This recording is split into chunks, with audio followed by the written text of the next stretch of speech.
All right, let's talk about one of the most incredible and, honestly, productive relationships in the entire history of science. We're talking about the story of a brilliant and famously difficult mentor and the young prodigy who would not only live up to his expectations, but just completely shatter them, changing mathematics forever. So you have this legendary quote from the great mathematician Johann Bernoulli. See, he'd received an anonymous solution to a super difficult problem that he himself had cooked up to challenge the greatest minds in the world. And it took him just one look to know who it was from. It could only be Isaac Newton. What's so amazing about this quote is that it just perfectly captures who Bernoulli was. He could spot genius from a mile away. And it's that exact skill that really sets the stage for our entire story. Yeah, that ability to spot a lion is absolutely central to what happened next. And to really get it, we need to head back to the early 18th century, to a city that kind of improbably was the center of the mathematical universe, Basel, Switzerland. Now, when I say Basel was the center of mathematics, what I really mean is that one family was, the Bernoullis. I mean, these guys were a dynasty of geniuses, famous all across Europe for their incredible work. But they were just as famous for being fiercely competitive, argumentative, and just plain difficult with each other. A true dynasty of brilliant, bickering mathematicians. And into this world of intellectual giants comes this young kid, Leonhard Euler. He's from a quiet little village nearby called Riehen, and he's the son of a Protestant minister. I mean, his path seems totally laid out for him. A respectable, quiet life in the church, a million miles away from the academic dogfights happening in Basel. And this, right here, just perfectly shows you the two different worlds. On one side, you've got the Bernoulli patriarchs, demanding and often trying to push their own brilliant sons away from math and into careers like business or law. And then on the other side, you've got Paul Euler, kind, supportive, really just hoping his son would follow him into the ministry. But, and this is the key, there was this one crucial link. Paul Euler had actually studied math at the university under Johann Bernoulli's older brother Jakob. He was a family friend. And that one unlikely friendship, it would end up being the bridge for his son. So that bridge led to this absolutely pivotal moment. A 13-year-old Euler enrolls at the University of Basel, and right away his talent catches the master's eye. The eye of Johann Bernoulli himself.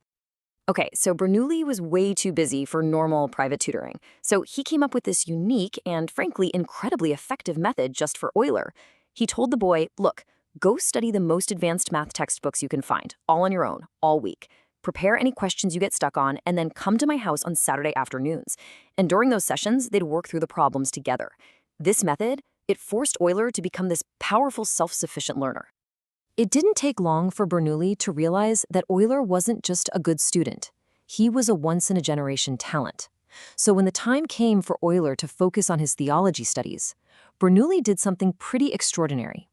He personally went and visited Euler's father and argued that forcing Leonhard into the ministry would be, and these are his words, a waste of his enormous talent.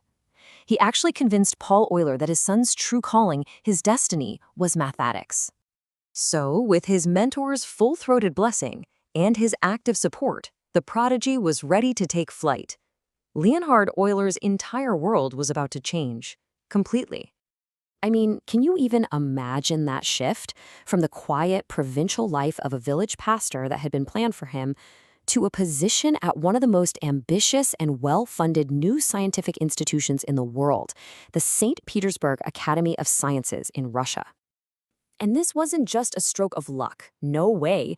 It was a concerted effort, a whole network of scholars who all saw Euler's genius.